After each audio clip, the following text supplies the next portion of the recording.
Абайдың 31-ші қара сөзі. Естіген нәрсені ұмытпастыққа 4 түрлі себеп бар.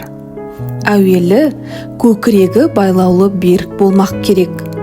Екінші, сол нәрсені естігенде я көргенде ғибратлану керек. Көңілденіп, тұшынып, ынтамен ұғу керек. Үшінші, сол нәрсені ішінен бірнеше уақыт қайтарып ойланып, көңілге бекіту керек. Төртінші, ой кеселі нәрселерден қашық болу керек.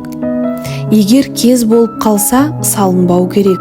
Ой кеселдері, уайымсыз салғырттық, ойыншы күлкішілдік, я бір қайғыға салыну, я бір нәрсеге құмарлық пайда болу секілді. Бұл 4 нәрсе күллі ақыл мен ғылымды тоздыратұғын нәрселер.